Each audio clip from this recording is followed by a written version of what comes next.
Telangana CM KCR పై fire అయ్యారు టీకాంగ్ నేతలు. భూస్కామ్ వెలుగు చూసిన మియాపూర్ ప్రాంతంలో టీపీసీసీ ఆధ్వర్యంలో నేతలు పర్యటించారు.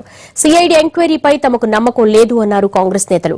15,000 కోట్ల స్కామ్ జరిగితే భూములు అన్యాక్రాంతం కాలేదని సీఎం ఎలా చెబుతారని నేతలు ప్రశ్నించారు. ఈ స్కామ్ వెనుక కేసీఆర్ కుటుంబీకులు సన్నిహితుల పాత్ర ఉందని ఆరోపించారు.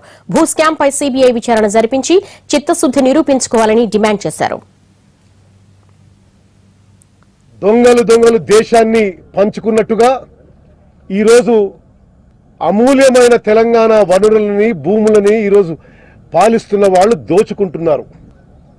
ఇంత పెద్ద భూ కుంభకోణం జరిగితే, ల్యాండ్ స్కామ్ జరిగితే ఈ ప్రభుత్వంలో ఉన్న పెద్ద మనుషులే మే చివరిలో జూన్ 1-2 తారీఖుల మేము ఈ భూ కుంభకోణం మేమే బయటికి తీసినాం, మేమే శిక్షిస్తాం, మేమే దోషులు పట్టుకుంటామని పెద్ద మాటలు మాట్లాడారు. మరి ఏం బేరసారాలు జరిగిందో, ఏం మతలబు జరిగిందో ఈరోజు ముఖ్యమంత్రి గారు స్వయాన ఏమీ ఇప్పుడు జరగలేదు అని చెప్తున్న మాట, ఇది మొత్తం తెలంగాణ సమాజం ఒక వింతగా వారిని చూస్తున్నారు. ముఖ్యమంత్రి గారు చర్య తీసుకుంటాడేమో, ఏమన్నా దీన్ని సరి చేస్తాం అనుకుంటే అసలు ఆశ్చర్యకరంగా నిన్న ఏమీ జరగలేదంటున్నాడు. ముఖ్యమంత్రి గారి బంధువులు, ముఖ్యమంత్రి గారి ఆత్మీయులు, ముఖ్యమంత్రి గారి కార్యాలయంలో పనిచేసే వాళ్ళు 15,000 కోట్ల రూపాయల కుంభకోణం జరుగుతుంటే వీళ్ళందరూ డైరెక్ట్ గా ఇండైరెక్ట్ గా వీళ్ళ పాత్ర ఉండి ఏమీ జరగలేదని ముఖ్యమంత్రి సిగ్గుచేటని మనం చేస్తున్నారు.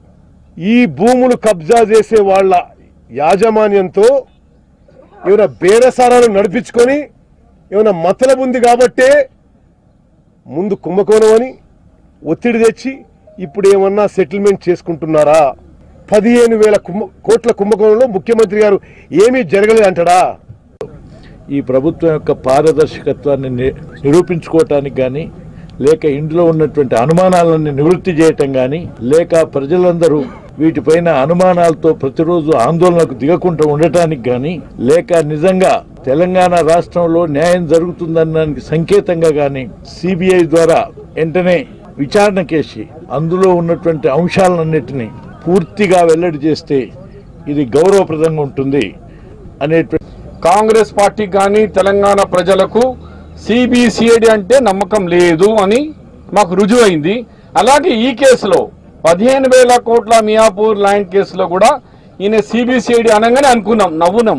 పిచ్చోన్ చేతిలో రాయి ఉన్నట్టు ఇక ఆయన చెప్తాడు కానీ అది అయ్యేది లేదు.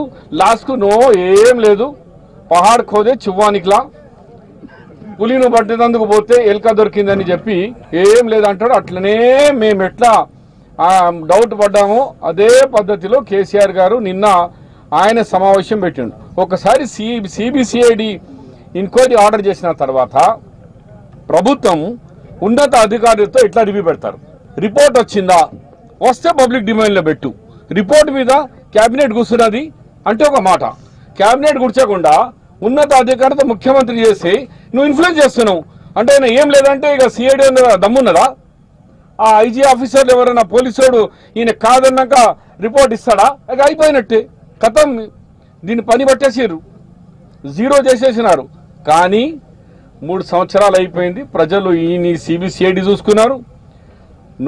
ఓటుకు నోట్ అని చంద్రబాబుకు 3 నెలలు జైలుకు పంపుతా నేను ఏసీబీ చూసుకున్నారు, యాంటీ కరప్షన్. అవన్నీ ఉత్తత్తనే కాబట్టి ప్రజా కోర్టులో మేము వెళ్తాం, దాంతో సహా ఏ ఏజెన్సీలో ఉన్నా పోతాం. ఒకటే నీకు డిమాండ్ చేస్తాను, ఏ ఏజెన్సీ 1 ఎకరం పోలేదు అని నీకు చెప్పింది అది మాకు ముందు పెట్టు. ఆల్ అపోజిషన్ పార్టీ ముందన్నా పెట్టు, లేకుంటే పబ్లిక్ డొమైన్ అలా పెట్టు, లేకుంటే ఎవరికన్నా లీడర్ ఆఫ్ ది అపోజిషన్లకు పిలిచినా పెట్టు, ఫ్లోర్ లీడర్స్ కన్నా పెట్టు, ఏదో ఒక చోట ఆ